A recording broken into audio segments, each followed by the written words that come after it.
When her trading account hit zero, Ava Calder didn't scream. She laughed. A small fractured sound that didn't belong in the silence of that midnight room. The monitor before her still pulsed red with liquidation alerts, the numbers fading to nothing, like the heartbeat of something dying quietly. 2 years of precision. 2 years of discipline. Gone. Not because of the market, but because of betrayal. The kind that wears mentorship like a mask. The kind that studies your soul before it steals it. His name was Morgan Hale. The man who once called her the future of trading. Now he was the ghost who had emptied her future into his own pockets. Ava wasn't born into wealth. She built her world line by line, code by code, trade by trade.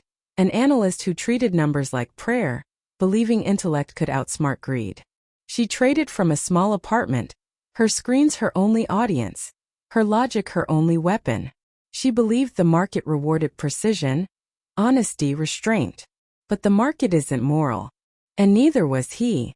Morgan entered her life not with promises, but with validation.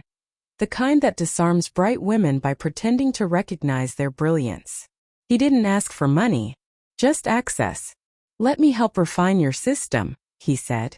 "Your algorithm has soul. I'll make it sharper." She said yes, because trust for people like Ava feels like progress.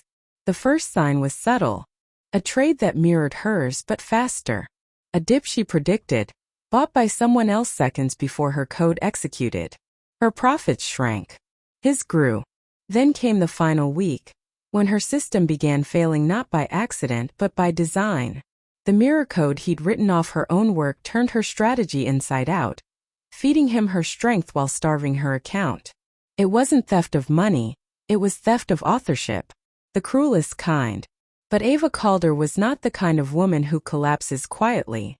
She studied the wreckage the way a surgeon studies a corpse. Every transaction, every timestamp, every digital footprint. She didn't grieve, she observed. And what she found was not random sabotage, but a pattern of intent. Morgan hadn't just stolen her algorithm. He'd copied her thinking. He'd built a machine in her image. So she rebuilt. Patiently. Methodically, like an artist restoring her own forgery. The new system looked familiar because it was meant to. She called it the Judas Code, a silent trap hidden inside her own design, programmed to collapse any system that tried to mirror it. She baited him with whispers on trading forums, subtle signals that only he would recognize. And he did. Like a predator returning to an old scent, Morgan's shadow account reawakened. He copied her new strategy, line for line, confident, predictable. What he didn't know was that the data he trusted had turned against him. The Judas Code began to feed him false signals, perfectly inverted trends that looked flawless until executed live. His portfolio bled slowly, then all at once. Ava didn't watch. She didn't need to. She sat in silence sipping cold coffee, while his empire folded in digital daylight. For every dollar he took from her, she returned a lesson. For every hour he'd stolen, she gave him ruin. When the message came, account terminated. Portfolio liquidated. She didn't smile. She only whispered the words he once used to teach her. The market punishes emotion. Then she added softly, "So do I."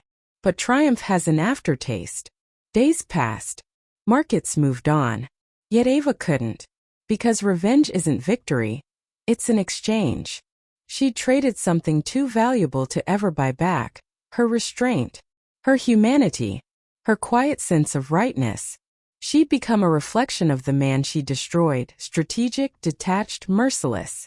And when the markets opened the next morning, she didn't trade. She stared at the charts, realizing she no longer cared whether the lines went up or down. All that data, once so alive to her, now looked like noise. They say everyone enters the market to find freedom. But the truth is colder. The market doesn't give freedom. It measures obsession.